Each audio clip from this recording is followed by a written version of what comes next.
ಎಲ್ಲರಿಗೂ ನಮಸ್ಕಾರ. ನನ್ನ ಹೆಸರು ಛಾಯಾ ಅಂತ. ಒಂದು ಕಾಲೇಜಲ್ಲಿ ಕೆಮಿಸ್ಟ್ರಿ ಪ್ರೊಫೆಸರ್ ಆಗಿ ವರ್ಕ್ ಮಾಡ್ತಾ ಇದ್ದೀನಿ. ನನ್ನ ಇಂಟೆನ್ಷನ್ ಏನು ಈ ಚಾನಲ್ನ ಸ್ಟಾರ್ಟ್ ಮಾಡೋದಕ್ಕೆ ಅಂದರೆ ಸಾಧ್ಯ ಆದಷ್ಟು ಕೆಮಿಸ್ಟ್ರಿ ರಿಲೇಟೆಡ್ ಟಾಪಿಕ್ನ ಸಿಂಪಲ್ ಆಗಿ ಕನ್ನಡದ ಹೇಳುವಂಥ ಪ್ರಯತ್ನ ಮಾಡ್ತಿದ್ದೀನಿ. ಕೆಮಿಸ್ಟ್ರಿ ಇಷ್ಟ ಇಲ್ದಿರೋರು ಕೆಮಿಸ್ಟ್ರಿ ಕಡೆಗೆ ಸೆಳೆಯುವಂಥ ಪ್ರಯತ್ನ ನಾನು ಚಾನಲ್ ಮುಖಾಂತರ ಮಾಡ್ತಾ ಇದ್ದೀನಿ. ಪರ್ಟಿಕ್ಯುಲರ್ಲಿ ಕನ್ನಡ ಮೀಡಿಯಂ ಹುಡುಗರಿಗೆ, ರೂರಲ್ ಹುಡುಗರಿಗೆ ಹೆಲ್ಪ್ ಆಗಲಿ ಅಂತ ಕೆಮಿಸ್ಟ್ರಿನ ಕನ್ನಡದ ಹೇಳುವಂಥ ಪ್ರಯತ್ನ ನನ್ನ ಚಾನಲ್ ಮುಖಾಂತರ ಮಾಡ್ತಾ ಇದ್ದೀನಿ. ಸದ್ಯಕ್ಕೆ ನೀವೇನಾದರೂ ರಾಣಿ ಚೆನ್ನಮ್ಮ ಯೂನಿವರ್ಸಿಟಿನಲ್ಲಿ ಓದ್ತಾ ಇದ್ದೀರಾ, ಫೋರ್ತ್ ಸೆಮ್ಮಲ್ಲಿ ಇದ್ದೀರಾ ಅಂತಂದರೆ ಫೋರ್ತ್ ಸೆಮ್ಮಲ್ಲಿ 4 ಯೂನಿಟ್ ಬರುತ್ತೆ. ಯೂನಿಟ್ 3ನಲ್ಲಿ ನಿಮಗೆ ರಿಯಾಕ್ಟಿವ್ ಇಂಟರ್ಮೀಡಿಯೇಟ್ಸ್ ಅಂತ ಬರುತ್ತೆ. ರಿಯಾಕ್ಟಿವ್ ಇಂಟರ್ಮೀಡಿಯೇಟ್ಸಲ್ಲಿ ನಿಮ್ಮ ಸಿಲೆಬಸ್ ಪ್ರಕಾರ ಒಟ್ಟು 6 ರಿಯಾಕ್ಟಿವ್ ಇಂಟರ್ಮೀಡಿಯೇಟ್ಸ್ ಇನ್ ಡೀಟೇಲ್ ಆಗಿ ಓದಬೇಕು ಅಂತ ಎಕ್ಸ್ಪೆಕ್ಟ್ ಮಾಡ್ತಾ ಇದೆ ಸಿಲೆಬಸ್ ಪ್ರಕಾರ.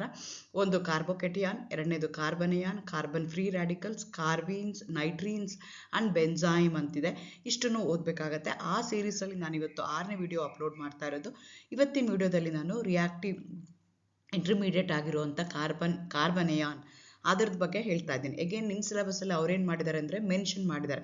ಪ್ರತಿಯೊಂದು ರಿಯಾಕ್ಟಿವ್ ಇಂಟರ್ಮೀಡಿಯೇಟ್ದು ಎರಡೆರಡು ನೇಮ್ ರಿಯಾಕ್ಷನ್ ಅಂದ್ರೇನು, ದೀಸ್ ರಿಯಾಕ್ಟಿವ್ ಇಂಟರ್ಮೀಡಿಯೇಟ್ಸು ಯಾವ ರಿಯಾಕ್ಷನಲ್ಲಿ, ಯಾವ ನೇಮ್ ರಿಯಾಕ್ಷನಲ್ಲಿ ಪ್ರೊಡ್ಯೂಸ್ ಆಗುತ್ತೆ, ಜನ್ರೇಟ್ ಆಗುತ್ತೆ, ಅದ್ರ ಬಗ್ಗೆ ನೀವು ಓದ್ಕೋಬೇಕು, ತಿಳ್ಕೊಬೇಕು. ಅದ್ರ ಮೆಕ್ಯಾನಿಸಮ್, ಆ ರಿಯಾಕ್ಷನ್ ಮೆಕ್ಯಾನಿಸಮ್ ಹೇಗೆ ಪ್ರೊಡ್ಯೂಸ್ ಆಗ್ತಾ ಇದೆ ಆ ರಿಯಾಕ್ಟಿವ್ ಇಂಟರ್ಮೀಡಿಯೇಟ್ ಅನ್ನೋದನ್ನು ನೀವು ತಿಳ್ಕೊಬೇಕು ಅಂತ ಅಂದ್ಕೊಂಡಿದ್ದಾರೆ.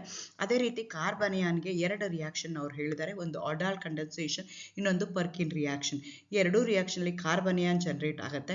ಸೊ ಹಾಗಾಗಿ ಆ ಮೆಕ್ಯಾನಿಸಮ್ನ ನೀವು ತಿಳ್ಕೊಬೇಕು ಅಂತ ಎಕ್ಸ್ಪೆಕ್ಟ್ ಮಾಡ್ತಾ ಇದ್ದಾರೆ. ಹೇಗೇನೆ ಎರಡು ಮೆಕ್ಯಾನಿಸಮಲ್ಲಿ ಯಾವ್ದಾದ್ರು ಒಂದು ಮೆಕ್ಯಾನಿಸಮ್ ಡೆಫಿನೆಟ್ಲಿ ಅವರು 5 ಮಾರ್ಕಿಗೆ ಕೇಳ್ತಾರೆ. ಸೊ ಹಾಗಾಗಿ ನೀವು ಮೆಕ್ಯಾನಿಸಮ್ನ ಬರೆಯೋದನ್ನ ಪ್ರಾಕ್ಟೀಸ್ ಮಾಡಬೇಕಾಗತ್ತೆ. ಸೊ ಹೇಗಾಗತ್ತೆ ಆರ್ಡಾಲ್ ಕಂಡೆನ್ಸೇಷನಲ್ಲಿ, ಹೇಗೆ carbanion going to influence that particular mechanism for the formation of the aldol, ಅದನ್ನು ಇವತ್ತು ಇನ್ ಡೀಟೇಲ್ ಆಗಿ ಹೇಳೋಣ ಅಂತ ಅನ್ಕೊಳ್ತಾ ಇದ್ದೀನಿ. Again welcome to Chemchaya. ನನ್ನ ಚಾನಲ್ನ ಸಬ್ಸ್ಕ್ರೈಬ್ ಮಾಡಿ, ಶೇರ್ ಮಾಡಿ, ಸಪೋರ್ಟ್ ಮಾಡಿ. Again welcome back to Chemchaya. ನನ್ನ ಚಾನಲ್ನ ಸಬ್ಸ್ಕ್ರೈಬ್ ಮಾಡಿ, ಶೇರ್ ಮಾಡಿ. So condensation reaction as the name indicates, ಇಲ್ಲೇನಾಗುತ್ತೆ ಅಂದರೆ 2 ಮಾಲಿಕ್ಯೂಲ್ ಕಂಬೈನ್ ಆಗುತ್ತೆ. ಕಂಬೈನ್ ಆದಾಗ some smaller molecule like water, ammonia, they going to be eliminated. ಅಂಥ ರಿಯಾಕ್ಷನ್ಗೆ ನಾವು ಏನಂತ ಕರಿತೀವಿ, ಕಂಡೆನ್ಸೇಷನ್ ರಿಯಾಕ್ಷನ್ ಅಂತ ಹೇಳ್ತೀವಿ. ಯೂಶಲಿ ಪಾಲಿಮರೈಸೇಷನ್ ಆಗ್ಬೇಕಾದ್ರೆ ಇದು ನಮಗೆ ಸಿಗ್ತಾ ಹೋಗುತ್ತೆ. ಇಲ್ಲಿ ನೋಡಿ, ನಾನು 2 ಮಾಲಿಕ್ಯೂಲ್ನ ತೊಗೊಂಡಿದ್ದೀನಿ, ಅವೆರಡು ಕಂಬೈನ್ ಆಗ್ತಿದೆ. ಕಂಬೈನ್ ಆಗ್ತಿದ್ದಾಗ ವಾಟರು ಎಲಿಮಿನೇಟ್ ಆಗ್ತಾ ಇದೆ. ಈ ಥರ ರಿಯಾಕ್ಷನ್ಗೆ ನಾವು ಕಂಡೆನ್ಸೇಷನ್ ರಿಯಾಕ್ಷನ್ ಅಂತ ಹೇಳ್ತೀವಿ. 2 ಮಾಲಿಕ್ಯೂಲ್ಸ್ ಇರುತ್ತೆ, ಸೇಮ್ ಇರ್ಬೋದು, ಡಿಫ್ರೆಂಟ್ ಇರ್ಬೋದು. ಇನ್ನೊಂದು ಸೇಮ್ ಇರೋದು ತೊಗೊಂಡಿದ್ದೀನಿ. 2 ಸೇಮ್ ಇರೋವಂಥದ್ದು ಕಂಬೈನ್ ಆದಾಗ ಏನಾಗುತ್ತೆ, ಲಾರ್ಜರ್ ಮಾಲಿಕ್ಯೂಲ್ ಫಾರ್ಮ್ ಮಾಡುತ್ತೆ with release of the smaller molecules. ಈ ಪ್ರೋಸೆಸ್ಗೆ ನಾವೇನಂತ ಕರಿತೀವಿ, ಕಂಡೆನ್ಸೇಷನ್ ಅಂತ ಕರಿತೀವಿ. ಆ ಸ್ಮಾಲರ್ ಯೂನಿಟ್ ಏನು ಬರುತ್ತಲ್ಲ, ಕಂಡೆನ್ಸ್ ಆಗುತ್ತಲ್ಲ, ಅದು ವಾಟರ್ ಇರ್ಬೋದು, ಆಲ್ಕೋಹಾಲ್ ಇರ್ಬೋದು, ಹೈಡ್ರೋಜನ್ ಕ್ಲೋರೈಡ್ ಇರ್ಬೋದು, ಅಸ್ಟಿಕ್ ಆ್ಯಸಿಡ್, ಅದರ ಬೇರೆ ಬೇರೆ ಮೆಟೀರಿಯಲ್ಲು ಇರ್ಬೋದು. ಈ ಥರ ರಿಯಾಕ್ಷನ್ಗೆ ನಾವೇನಂತ ಕರಿತೀವಿ, ಕಂಡೆನ್ಸೇಷನ್ ರಿಯಾಕ್ಷನ್ ಅಂತ ಕರಿತೀವಿ. ಸೊ ಕಂಡೆನ್ಸೇಷನ್ ರಿಯಾಕ್ಷನಲ್ಲಿ ಒಂದು ಪರ್ಟಿಕ್ಯುಲರ್ ನೇಮ್ ರಿಯಾಕ್ಷನ್ ಇದೆ, ಆರ್ಡಾಲ್ ಕಂಡೆನ್ಸೇಷನ್ ಅಂತ ಹೇಳ್ತೀವಿ. ಇದು ಹೆಂಗೆ, ಯಾವುದಕ್ಕಾಗುತ್ತೆ ಅಂತಂದರೆ, ಇಲ್ಲೂ 2 ಮಾಲಿಕ್ಯೂಲ್ಸ್ನ ತಗೋಬೇಕು ನಾವು. Aldehydes containing a alpha hydrogen atom undergo a self condensation. ಇಲ್ಲೇನಾಗುತ್ತೆ, ನಾವು ಆಲ್ಫಾ ಹೈಡ್ರೋಜನ್ ಇರೋವಂಥ ಆಲ್ಡಿಹೈಡ್ನ ತಗೊಳ್ತೀವಿ. ಒಂದೇ ಆಲ್ಡಿಹೈಡ್ನ 2 ಮೋಲ್ಸ್ನ ತಗೊಳ್ತೀವಿ. We are going to take a aldehyde which going to contain a alpha hydrogen. Alpha hydrogen ಅಂತಂದರೆ CHO ಗ್ರೂಪ್ ಏನಿದೆಯಲ್ಲ, ಆಲ್ಡಿಹೈಡ್ ಗ್ರೂಪ್ ಏನಿದೆಯಲ್ಲ, ಫಂಕ್ಷನಲ್ ಗ್ರೂಪ್ ಏನಿದೆಯಲ್ಲ, ಅದು ಪಕ್ಕದಲ್ಲಿ ಕಾರ್ಬನ್ ಇದೆಯಲ್ಲ, ಆ ಕಾರ್ಬನ್ಗೆ ಏನಾದರೂ ಹೈಡ್ರೋಜನ್ ಇದ್ದರೆ ಆ ಹೈಡ್ರೋಜನ್ಗೆ ನಾವೇನಂತ ಕರಿತೀವಿ, ಆಲ್ಫಾ ಹೈಡ್ರೋಜನ್ ಅಂತ ಹೇಳ್ತೀವಿ. ಈ ಆಲ್ಡಿಹೈಡ್ಸ್ನ ಕನ್ಸಿಡರ್ ಮಾಡಿಕೊಂಡ್ರೆ ಕೆಲವೊಂದಕ್ಕೆ ಆಲ್ಫಾ ಹೈಡ್ರೋಜನ್ ಇರುತ್ತೆ, ಕೆಲವೊಂದಕ್ಕೆ ಆಲ್ಫಾ ಹೈಡ್ರೋಜನ್ ಇರೋದಿಲ್ಲ. ಯಾವುದಕ್ಕೆ ಆಲ್ಫಾ ಹೈಡ್ರೋಜನ್ ಇರುತ್ತಲ್ಲ ಆ ಆಲ್ಡಿಹೈಡ್ಸ್ನ ತಗೊಂಡು ಅದನ್ನು NaOH ಅಲ್ಲಿ ಯೂಸಿಂಗ್ NaOH ನೀವು ಕಂಡೆನ್ಸೇಷನ್ ಮಾಡಿದಾಗ ಬರುತ್ತಲ್ಲ ಪ್ರಾಡಕ್ಟು, ಆ ಪ್ರಾಡಕ್ಟ್ಗೆ ನಾವೇನಂತ ಕರಿತೀವಿ, ಆಲ್ಡಾಲ್ ಅಂತ ಕರಿತೀವಿ. ಅಥವಾ IUPAC ನೇಮ್ ಪ್ರಕಾರ ಹೇಳಬೇಕು ಅಂದರೆ 2-ಹೈಡ್ರಾಕ್ಸಿ ಆಲ್ಡಿಹೈಡ್ ಅಂತ ಹೇಳ್ತೀವಿ, ಅಥವಾ ಬೀಟಾ ಹೈಡ್ರಾಕ್ಸಿ ಆಲ್ಡಿಹೈಡ್ ಅಂತ ಹೇಳ್ತೀವಿ. ಈ ರಿಯಾಕ್ಷನ್ಗೆ ನಾವು ಆಲ್ಡಾಲ್ ಕಂಡೆನ್ಸೇಷನ್ ಅಂತ ಹೇಳ್ತೀವಿ. 2 moles of aldehyde containing an alpha hydrogen, they undergo condensation.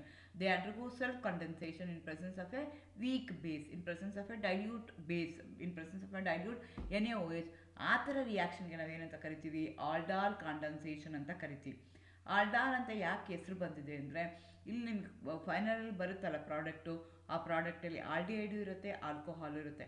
ಆಲ್ಡಿಹೈಡಲ್ಲಿ AL ತೊಗೊಂಡಿದ್ದಾರೆ, ಆಲ್ಕೋಹಾಲಲ್ಲಿ ಆಲ್ಡಿಹೈಡಲ್ಲಿ ALD ತೊಗೊಂಡಿದ್ದಾರೆ, ಆಲ್ಕೋಹಾಲಲ್ಲಿ OL ತೊಗೊಂಡು ಹಾಗಾಗಿ ನಿಮಗೆ ಬರುವಂಥ ಪ್ರಾಡಕ್ಟು ಬೈಫಂಕ್ಷನಲ್ ಪ್ರಾಡಕ್ಟ್ ಆಗಿರುತ್ತೆ, which going to contain both aldehyde and alcohol group. ಹಾಗಾಗಿ ಅದನ್ನು ಆಲ್ಡಾಲ್ ಅಂತ ಕರೀತಾರೆ. ನೀವು ಎಕ್ಸಾಂಪಲ್ ತಗೊಳ್ಳೋದಾದ್ರೆ ನಾನು ಅಸಿಟಾಲ್ಡಿಹೈಡ್ನ ತಗೊಳ್ತೀನಿ. ಅಸಿಟಾಲ್ಡಿಹೈಡ್ಗೆ ಆಲ್ಫಾ ಹೈಡ್ರೋಜನ್ ಇರುವಂಥ aldehyde group CH4 group is an aldehyde group. ಅದು ಪಕ್ಕದಲ್ಲಿರುವಂಥ ಕಾರ್ಬನ್ಗೆ ಹೈಡ್ರೋಜನ್ ಇದೆಯಲ್ಲ, ಆ ಹೈಡ್ರೋಜನ್ಗೆ ನಾವೇನಂತ ಕರಿತೀವಿ, ಆಲ್ಫಾ ಹೈಡ್ರೋಜನ್ ಅಂತ ಕರಿತೀವಿ. ಅದೇ ಥರ ನೀವು ಬೆನ್ಸಾಲ್ಡಿಹೈಡ್ನ ತಗೊಂಡ್ರೆ ಬೆನ್ಸಾಲ್ಡಿಹೈಡಲ್ಲಿ ಆಲ್ಫಾ ಹೈಡ್ರೋಜನ್ ಇಲ್ಲ. ಸೊ ಆಲ್ಫಾ ಹೈಡ್ರೋಜನ್ ಇರುವಂಥ ಆಲ್ಡಿಹೈಡ್ಗಳನ್ನ ತಗೊಂಡು ಅದನ್ನು ಏನು ಮಾಡ್ತಾ ಇದ್ದೀನಿ, 2 moles ಆಫ್ ದಟ್ ಆಲ್ಡಿಹೈಡ್ನ ತಗೊಂಡು I am going to make that to react with another mole of aldehyde in presence of dilute NaOH. ಅವಾಗ ಏನು ಕಂಡೆನ್ಸೇಷನ್ ಆಗಿ ಏನು ಪ್ರಾಡಕ್ಟ್ ಬರುತ್ತಲ್ಲ, 3-ಹೈಡ್ರಾಕ್ಸಿಬ್ಯೂಟನಾಲ್ ಅಂತ ಏನು ಕರಿತೀವಲ್ಲ, ಅದಕ್ಕೆ ನಾವೇನಂತ ಕರಿತೀವಿ, ಆಲ್ಡಾಲ್ ಅಂತ ಕರಿತೀವಿ. ಈ ರಿಯಾಕ್ಷನ್ಗೆ ನಾವು ಅಸಿಟಾಲ್ ಕಂಡೆನ್ಸೇಷನ್ ಅಂತ ಹೇಳ್ತೀವಿ. ಮೆಕ್ಯಾನಿಸಮ್ನ ತಗೊಂಡ್ರೆ, since it's a reaction of an anion, carbon ion, so ನನಗೆ no doubt that during the reaction, course of the reaction ನನಗೆ ಅನಯಾನ್ ಫಾರ್ಮೇಷನ್ ಆಗುತ್ತೆ. You know that anion can be stabilise either by the inductive effect or by the hyper conjugative effect.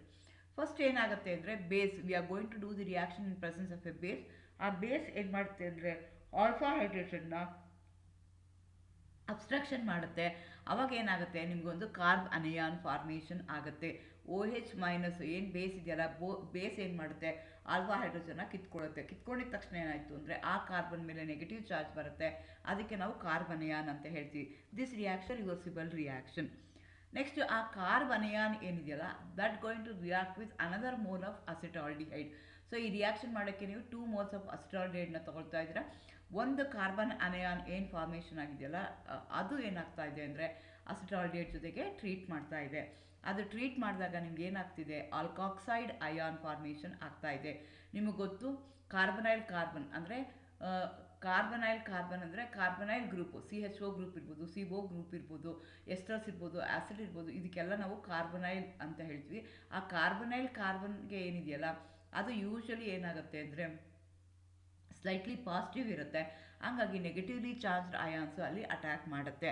So ಅಲ್ಲಿ attack ಮಾಡಿದಾಗ ಏನಾಯಿತು ಅಂತಂದರೆ, ಇಲ್ಲಿ red ಮಾರ್ಕಲ್ಲಿ ತೋರಿಸಿದ್ದೀನಿ ನೋಡಿ, ಆ negatively charge carbon ion will going to interact with carbonyl carbon O minus formation ಆಗುತ್ತೆ. ಆಲ್ಕಾಕ್ಸೈಡ್ ಅಯಾನ್ ಫಾರ್ಮೇಷನ್ ಆಗುತ್ತೆ. ಥರ್ಡ್ ಸ್ಟೆಪ್ಪಲ್ಲಿ ಏನಾಗುತ್ತೆ ಅಂದರೆ alkoxide ion form accept a proton from the water.